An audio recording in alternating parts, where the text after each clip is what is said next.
Hello, and welcome to my presentation on Edmund Burke's A Philosophical Inquiry into the Origins of Our Ideas of the Sublime and the Beautiful, found in the Newberry collections. I'm Elizabeth Shuffield, and I'm a graduate art history student at Oklahoma State University. I will be presenting this book to you as a major work of philosophical aesthetics and an introduction to the ideas of the sublime. This book was published in England in 1757. It was one of Burke's earlier treatises. Most of his works focus more on conservatism, political ideology, and his ideas of how the perfect government should run. But before he started writing on that, he wrote this small book on the sublime and the beautiful and how that impacts one's daily life and how he felt it should impact your life and how it should be incorporated in the daily. So I will scroll through the table of contents as I kind of talk about his main ideas and arguments so you can kind of get an idea of what this book's about.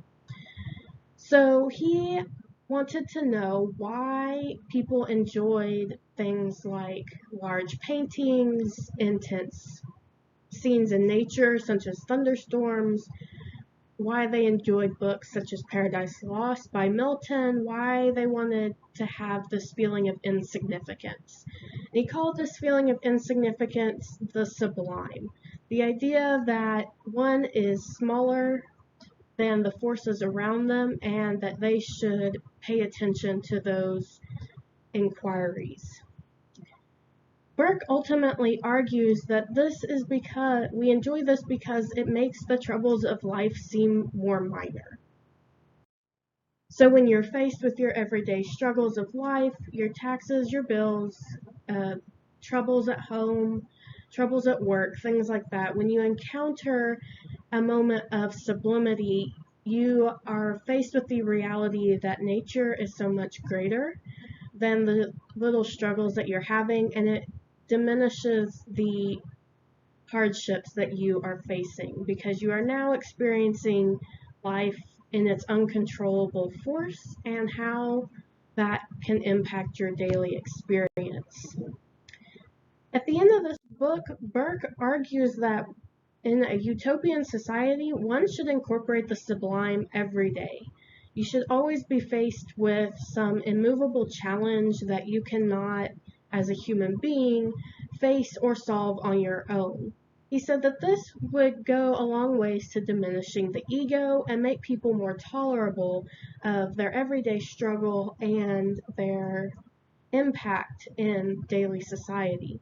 It also is useful as a corrective. It makes life seem simpler and puts you into perspective so that you will be deflated in order to understand the powers of connection to nature and art.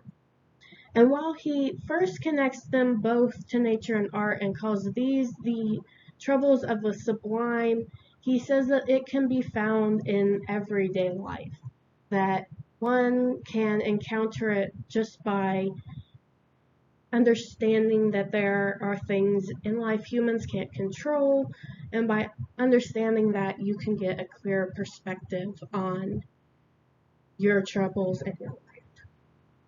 This work is significant because it lays the philosophical foundation for other philosophers in the later 18th and 19th centuries to really grapple with this idea with the sublime. Famously, Immanuel Kant picks up this idea and delves into it a little deeper, but what he's answering to is Burke's own treatises found in this book.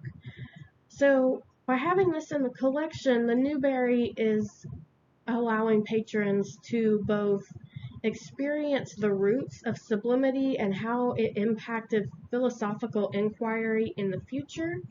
And it's also important because it's one of the first printed. So as you saw on the very first slide, or on the second slide, I'm sorry, this is a copy printed in England during the same year that this was published. So it's significant for its historical value, but it also is significant for those studying philosophy and ideas of aesthetics.